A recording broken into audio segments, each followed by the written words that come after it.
Alright, hello everyone, it's Happy, and today we're going to be talking about the WZ-113 GFT. This is the Chinese Tier 10 tank destroyer, and of course for a long time this tank was basically, not necessarily needed. No one really wanted to play this tank, and it wasn't really that different from the Object 268. It was just worse in most possible variations. Now, after the update, this tank has gotten a unique and special place, in my opinion, because now this tank is quite different and it's very, very playable. Like, when I mean playable, I mean it's very good in a certain number of scenarios, right? Now, firstly, the armor profile on this thing has become very, very good.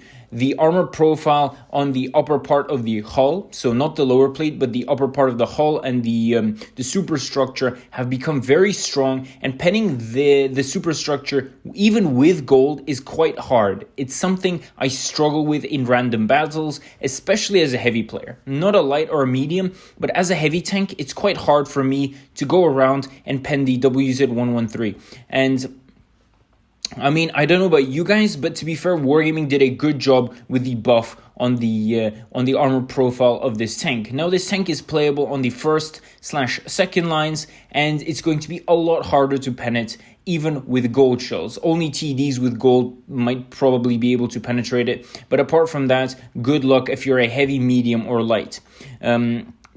So getting that out of the way, the DPM is over 3,000, which is very, very nice to see. The penetration is something I don't necessarily like, though. 278 is on the lower side, in my opinion, with 640 alpha. So the alpha is still 640, while the Object 268, for example, has 690 alpha. So you are going to be feeling it, even though the caliber of the gun is the same. And of course, the shell velocity is only 760. So you do have to sort of keep that in mind, because shooting long distances is going to be troublesome at times. Now, apart from that, the aim time is better than the Object 268 by a tiny bit, but at the same time, the dispersion is going to be a little bit worse than that of the Object 268. So you see the difference here. Basically, the weapon handling is not that amazing, again, in my opinion. Now, if we compare this tank to the 268 again, we can see that this tank has 42 kilometers forward, while the 268 still has 48 kilometers forward. So even though the 268 does have indeed, better mobility than this tank, and it's overall just going to be a little bit more different when it comes to the gameplay.